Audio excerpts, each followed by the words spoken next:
Quero chamar aqui também o professor Aldo Josia dos Santos, que é vice-presidente da Associação dos Professores e Professoras de Filosofia e Filósofos do Brasil, a APROFIB. Professor Aldo, que tem um histórico de luta em defesa da escola, da democracia, que tem sofrido uma perseguição política e jurídica absurda, inédita no nosso país. Então, quero aqui prestar mais uma vez minha solidariedade ao Aldo, à Camila, a advogada do Aldo, que também, junto com ele, está sofrendo um processo absurdo, escandaloso, mostrando mais uma vez a importância da gente ter, nesse momento, no nosso país, a prisão do Bolsonaro, que organizou crimes, que planejou assassinatos, assim como também dos generais que estão presos, porque, infelizmente, historicamente, no nosso país, a justiça, ela sempre foi um instrumento de opressão e de perseguição, e agora a gente está vivendo uma nova fase no nosso país, onde todo mundo precisa responder igualmente perante a justiça, mas, infelizmente, no caso do Aldo e da Camila, não foi o que aconteceu. Agora eu quero passar aqui a palavra para o professor Aldo Santos, que é vice-presidente da APROFIB, e quero aqui, mais uma vez, manifestar minha total solidariedade ao Aldo, à Camila. Eles sofreram uma perseguição dentro do sistema judiciário, foram condenados sem ter praticado nenhum crime, um processo longo, eivado de irregularidades, é algo inimaginável o que acontece, o que aconteceu, e agora está na fase de execução. Veja, o Aldo e a Camila, que é a advogada do Aldo, foram condenados porque o Aldo, na época, ele estava como vereador, ele utilizou os aparatos, os recursos da Câmara para atender crianças e idosos que estavam numa ocupação que estava conflagrada, recebendo um processo de opressão ali, essas pessoas que são vulneráveis, que estão numa situação de proteção constitucional. Ele foi lá, salvaguardou a integridade física dessas crianças, desses idosos. A própria Câmara falou que não há de se falar em irregularidade, que nada de ilegal aconteceu. A Câmara, onde ele era vereador, mas mesmo assim, através de um processo autoritário do Ministério Público, ele foi, e a Camila também, condenados, e agora o seu único bem, que a casa onde ele mora, está sendo com processo de penhora. Veja bem, isso é um Brasil que a gente está superando, nós vamos superar e nós vamos articular e ajudar em todas as formas que for possível para que a gente possa fazer acontecer o recurso que eles já, junto com a Camila, já ingressaram, junto ao presidente da República, para que haja o Instituto da Graça, nesse caso que é extremamente arbitrário, violento, que o Aldo e a Camila estão sofrendo. Então, conte, Aldo, com a nossa solidariedade, uma solidariedade ativa, e nós vamos, no Congresso Nacional, na esplanada dos ministérios e no Planalto, articular todas as nossas forças para fazer justiça ao Aldo, que é um professor. Muito obrigada, Aldo.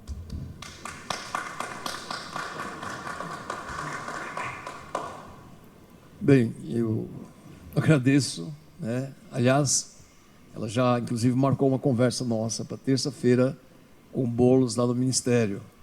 Então, no sentido de que não há dúvida de que há uma solidariedade ativa, efetiva. Isso nós não poderíamos esperar outra coisa desse trio aqui, Desse trio, né, o Celso, o Carlos e de você, a não ser uma solidariedade, de fato, uma solidariedade de classe.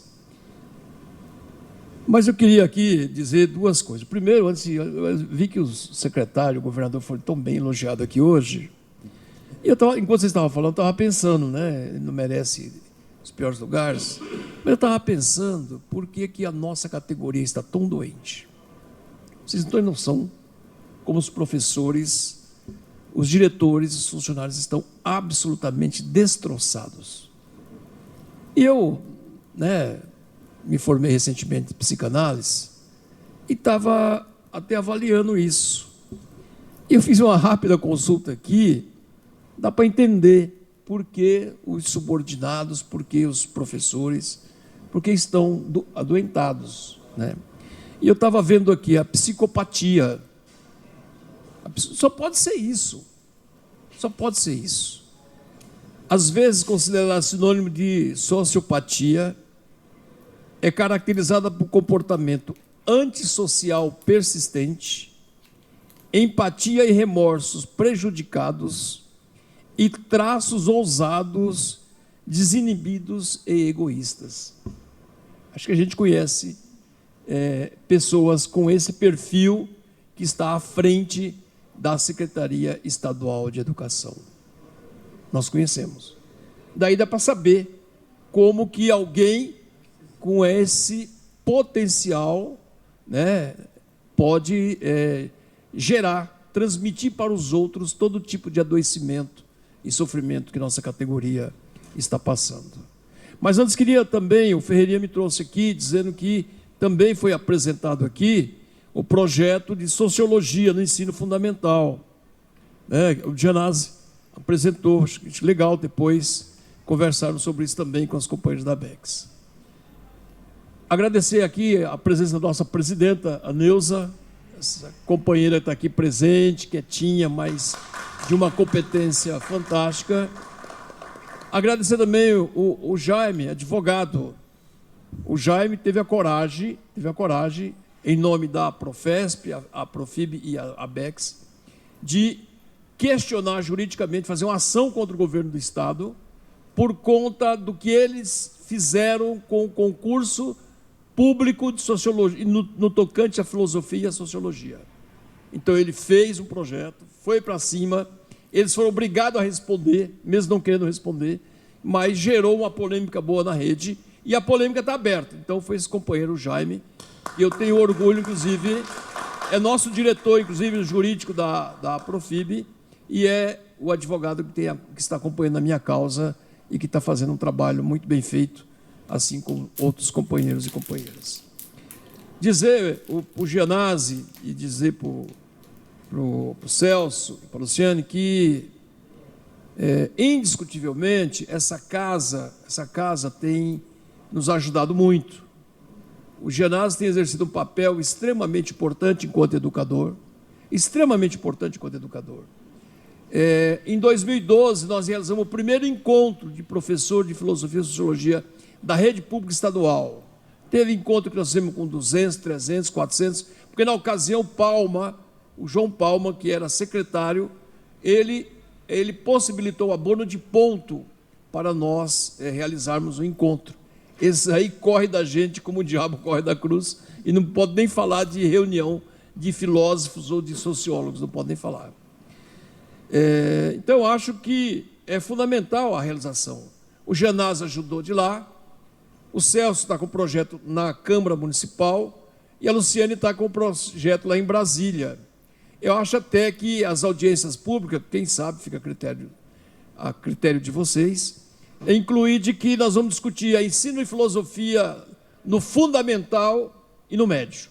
Não é só no fundamental, porque tem municípios no país que já também o debate do ensino fundamental já está presente, já é uma realidade. Então, talvez no chamado também fortalecer essa pauta que vocês, inclusive, apresentaram o projeto nesse sentido, que vai dar uma dimensão legal.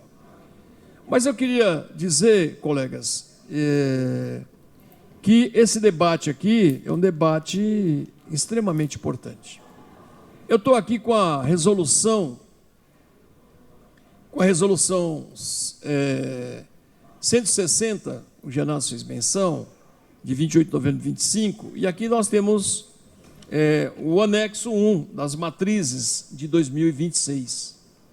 E eu olhei, eu dei uma pesquisada, só tem 2 aulas de filosofia do primeiro do ensino médio, primeiro ano do ensino médio. Uma aula de sociologia no 2º ano, em alguns cursos. Tem outros que tem 2, e tem alguns cursos que não tem nenhuma. Não sei se você viu. Depois eu deixo com você essa resolução. E que servirá de critério para a atribuição de aula do ano que vem, agora que se avizinha 2026. E esse secretário, ele causou um verdadeiro terrorismo na rede. Um verdadeiro terrorismo. E eles mudaram esse eixo da educação para pior, e tem mudado cotidianamente para pior. Então, o professor, a educação pública no estado de São Paulo, está diante de um terrorismo pedagógico. Um terrorismo pedagógico a partir do governador e a partir desse secretário que está aí. Mais longe de acharmos aqui que esse pessoal não gosta de filosofia. Eu não estou mais com esse discurso. Longe de pensar isso. Porque a filosofia, ela é a expressão mais nítida do conflito e do confronto da luta de classe. Não existe filosofia neutra, não existe neutralidade no pensamento, no enfrentamento cotidiano das nossas ações. E o que o governo faz é, através da sua filosofia, que é imposta pelo seu governo e pedagogicamente pela sua rede, ele disputa corações e mentes e, de outro lado, combate os professores, combate os sindicatos, as entidades de classe, no sentido de garantir minimamente a quantidade de aula. Porque, na minha opinião, 2013 foi um exemplo de que o professor e o aluno com filosofia e sociologia, ele vai para a rua e coloca esse país em xeque. Claro que depois o movimento foi disputado por outros setores, mas ele coloca. O que aconteceu em 2013, na minha opinião, já foi um pouco da expressão, por exemplo, eu dava aula naquele momento, dos alunos nas ruas dizendo o seguinte: não é só 20% da passagem que nós queremos, não. Nós queremos muito mais. E não é só em 14 a Copa do Mundo para eles, não. Nós queremos a Copa do Mundo, para nós é moradia, é educação, é saúde, é habitação, é transporte de graça. Entende? Tem um embate político ideológico. E hoje, na minha opinião, eu quero falar para os colegas professores, porque eles sacanearam todos nós. Os professores foram chamados a fazer um concurso, filosofia e sociologia, fizeram o concurso, passaram no concurso e foram sabotados e não foram chamados para poder assumir as aulas. Isso é um crime. Isso é um crime porque desrespeitou o estatuto do magistério, desrespeitou o edital público que foi feito para poder chamar o concurso e simplesmente eles deletaram filosofia e sociologia. Ora, isso é intencional. Isso é um combate à filosofia que vem da classe, que vem dos professores pobres, que vem dos professores da periferia e que vem também de encontro à vontade e os interesses e os anseios da garotada da periferia. Então, não sei se o companheiro percebe, o que nós estamos diante é de um debate de classe, é de um debate ideológico. De um lado está o governo, com o seu arsenal filosófico, dizendo, olha a ideologia deles, dizendo para o pobre de que ele, se comprar uma bicicleta, pode ficar rico, dizendo que ele pode ser um empreendedor, de que a escola vai ensinar ele a fazer qualquer coisa para vender, de brigadeiro para cima, para ele vender. Nada contra que se faça isso, tem aprendizado nisso também, aqui não se trata disso. Ensina para a garotada de como gerenciar a economia que ele não tem. Olha, isso é princípios da filosofia burguesa. E o que nós temos que fazer? Nós temos que continuar a nossa batalha pelas 240 horas de filosofia no mínimo para o Estado de São Paulo e para o Brasil todo, e ao mesmo tempo chamar os professores, viu, Chico? Chamar os professores de filosofia do Estado de São Paulo à rebeldia necessária. Se colocar você para dar aula de alguma coisa lá, que fala, por exemplo, de finança, vamos discutir com o aluno o que significa o capital. O capital, não no sentido só econômico, mas o capital no sentido marxista. Se chamar o aluno, ou se falar que o professor que ele pode dar uma aula não sei do que, ele tem que ir lá, eles controlam inclusive através das plataformas. As plataformas é para isso. Mas nós também sabemos como burlar isso também. Então nós estamos chamando os professores a não se submeterem, a ter uma postura rebelde e, de fato, se politizar. Se politizar. Porque o debate é um debate de classe. Não é um debate de ausência de filosofia. Não é. Não é um debate de ausência de sociologia. Não é. Não é. É um debate que eles querem exercer o epistemicídio do apagamento da filosofia a partir da expressão do pobre, do oprimido, dos nossos teóricos. Como dizia o velho Marx, a burguesia tem seus teóricos. Eles têm os seus teóricos. Os americanos têm os seus teóricos. E a classe trabalhadora também tem que ter os seus teóricos. Paulo Freire é um deles. Demerval Saviano é outro desses. Os companheiros que estão aqui também são parte desses filósofos da nossa classe. A Profesp é parte da filosofia da nossa classe. A Profib é parte da filosofia da nossa classe. Nós não estamos numa entidade para poder ficar fazendo gracinha para a academia. Nós estamos na universidade dizendo o seguinte, ó, o professor está vendido, está sendo destruído. E o que está sendo feito? O que a academia pode fazer, pode ajudar? É importante que tenha uma nota pública? É importante. E o que mais? E o que mais vamos fazer? Então, eu estou fazendo esse debate aqui, chamando os companheiros para isso, chamando os professores para se rebelarem. Se eles querem nos enganar dizendo que não pode falar tal conteúdo, nós temos que ir lá e falar o conteúdo. Ah, mas nós vamos ter problema com isso, companheiro. O pobre que não tem problema, ele não entendeu nem que tipo de pobre que ele é. Porque a nossa vida só é problema. O professor que não tem problema não entendeu que tipo de professor que ele é. Porque a nossa vida só é problema. Ou nós reagimos, lutamos, enfrentamos. Porque nunca foi fácil na vida. Quando eu entrei na rede, a gente não tinha aula de filosofia. O máximo que tinha era temas transversais de filosofia. Nós enfrentamos. Em Diadema eu me lembro que nós construímos um grupo de professor para produzir textos e conteúdos para poder explicar na sala de aula, numa perspectiva de classe. Dentro dos 5, 10 anos, Diadema se transformou num farol do socialismo. Perdeu muito isso. Perdeu inclusive com a morte do Tonhão, do saudoso Tonhão, que era um dos companheiros também que ajudava nesse debate fortemente. Então eu quero dizer para os colegas e parafrasear o Paulo Freire aqui. O Paulo Freire tem essa frase dele que eu acho que é legal.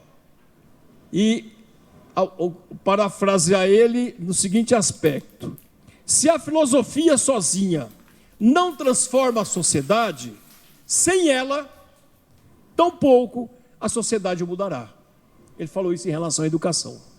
Se a educação sozinha não muda, sem ela também é impossível mudar. Se a filosofia sozinha não transforma a sociedade, e a sociologia também, sem elas também, no que poderá se transformar? Eu estou com 72 anos e estou muito otimista com o nosso povo. O governo não pense que está nos derrotando, nem vai nos derrotar. Não vai nos derrotar. Porque a história tem lado, tem maioria, tem convicção, e um dia nós vamos vencer essa parada. E vencer a parada aqui, colegas, não é vencer a parada só ganhando a eleição de cada 4 anos, não. Isso aí é necessário fazer porque o velho Lênin já dizia que nós não podemos virar as costas para os operários e deixá-los sozinhos. Nós temos que ter um sonho grande. Nós temos um sonho grande de que as casas grandes que eles transformaram, que que produzem política para as senzalas do nosso país, do nosso povo, um dia a senzala vai apertar esse cerco e nós vamos fazer uma revolução e nós vamos transformar a sociedade. É nisso que eu acredito. É nisso que eu acredito. No debate da luta de classe, no debate da luta socialista, no debate da luta comunista, e não apenas nessa questãozinha menor, que é tão importante como a eleição, mas não é determinante. Tem muita gente que já colocou o final, o limite, como a eleição de cada 2 anos. É importante, é necessário, mas nós precisamos sonhar muito mais profundamente. E aí, certamente, nós vamos poder contar com companheiros e companheiras que estão aqui nessa mesa, com parlamentares que estão aqui nessa mesa, porque eu também fui parlamentar há 16 anos na Câmara de São Bernardo do Campo. Pense um cabra que deu trabalho naquela Câmara lá, fomos nós. Fomos nós, né? Fomos nós. O último trabalho está lá agora, viu, Luciana? Que esse cidadão aqui, o nosso advogado, entrou com a ação e o juiz acatou e emitiu uma sentença dizendo o seguinte: muda o nome da Vila Mussolini. Olha que excrescência que é. Uma cidade como São Bernardo do Campo tem uma vila que se chama Mussolini. Falou, muda o nome de 31 de março e muda o nome de Castelo Branco, sem falar que tem outros nomes lá, como Ernesto Geisel, Mourão Filho, toda desgraceira humana e lixo. E esse povo é o lixo da história e tem que ir para o lixo da história mesmo. Então, parabéns a essas lutas. Isso nós começamos há 20 anos atrás, já propondo isso, que tem que mudar essa história mesmo. E é a luta geral, econômica, mas também a luta específica do ponto de vista da cultura. Quero agradecer mais uma vez você, agradecer as pessoas que estão aqui presentes, conversando na sexta-feira dessa aqui, que não é fácil vir para cá sexta-feira à noite, e agradecer as pessoas pelo Brasil afora que está nos acompanhando, dizendo o seguinte: olha, nada de cabeça baixa. A história pertence à classe trabalhadora. Mais cedo ou mais tarde nós vamos chegar lá. Mas ela também não vai vir, a nova história, o novo mundo, você sentado, com a boca escancarada, com dente ou sem dente, esperando a morte chegar. É na ação, na reação e na sublevação desse processo. Obrigado. Muito bom, muito bom. Grande.